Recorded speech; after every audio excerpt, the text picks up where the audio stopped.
njëri për më u rahat, apo duhet më ullë në pozicionin e duhur. Ta për shembull ti, edhe pse bëni pak i ngushtë, për shkak të pjesëmarrjes juaj masive, Allah shpëleft, por megjithatë çdo kush prej juve mundohet me gjetë një pozicion të ulës së duhur që e bën rahat me ngu ligjëratën. Apo, nga se nëse nuk je rahat ulën, parahatia e ulës ka më ndiku në mungesën e vëmendjes në dëgjim. A që ashtu? Normal. Andaj, nëse si bash 100% rahat, po mundosh sa më rahat me kon që rahatia me garantu vëmendjen e dëgjimit. Edhe Allahu te barek ve taala na ka ullë në një pozicion që veç aty në rahat.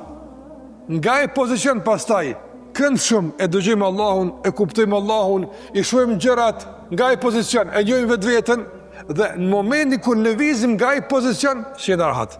Nga parahatia tani as nuk nim, as nuk kuptojmë, as nuk mund t'i analizojmë gjërat që duhet e kështu me radhë. Dhe kjo është gjendja e shumicës së njerëzve.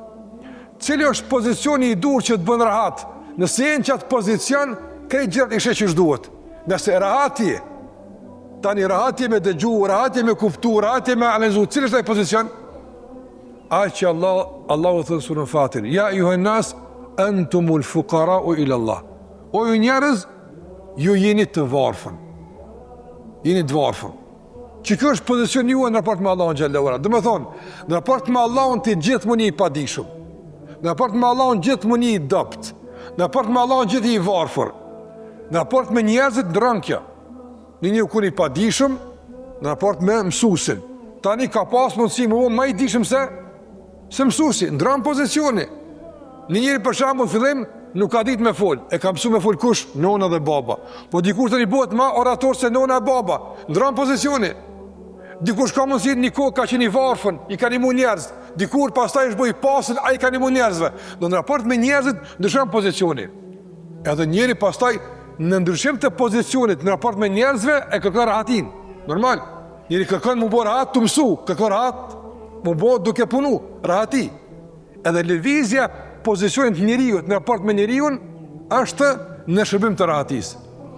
Ndërsa në raport me Allahun xhallahu ala veç një pozicion për rahat në jetën tonë. Ajo është ta kuptosh se ajo është Zoti e ti e robi. Ti nuk din, ai din. Andaj ai të mëson e ti dëgjon. Sikur se ka thonë Allahu në hadithin Kutsi, hadithi e Abu Dharrit, hadithi i njohur, edhe këtë hadith ka transmetuar në Sham, edhe konsiderohet nga hadithe që sikur se thonë e ka ndëru Abu Dharri Shamin me këtë hadith. E ka thonë Allahu te bartala hadithi Kutsi që e ka transmetuar pejgamberi asum nga Allahu xhallahu ala në Kur'an. Ja ibadi, hadithi got, o ju rob të mi, kullukum dal, illa men hedejtu, festehduni ehdikum. O ju rob të mi, krejti të humbur, gjithi të humbur, krejti në lajthitje, përveç atë që e uzëj, andaj kërkon nga unë uzimin të uzëj. Pastaj ka thotë Allahu xhallahu, kullukum ja'in, krejti të uritur, illa men at'amtu, posa atë që unë e kumë mësum tjetë ingopër, festat'imuni utimkum, kërkoni nga unë ushqim, ju japi ushqim. E kështu më radhë, krejt jeni dopt, krejt jeni, krejt. Andaj të dërvozër, nëse robi me Zotin e ti nuk kthehet qështët në pozicionin e të qenë rob, unë nuk di, ti din, unë nuk muj, ti munësh, unë skuptoj, ti mësan, unë jemi humbër, ti uzan, nuk ka mundësi kur rahat më uatë. Andaj na, kur thejmë më këthy të ka Allahu xhallahu, kërkojmë më këthy në pozicionin që na ta kanë.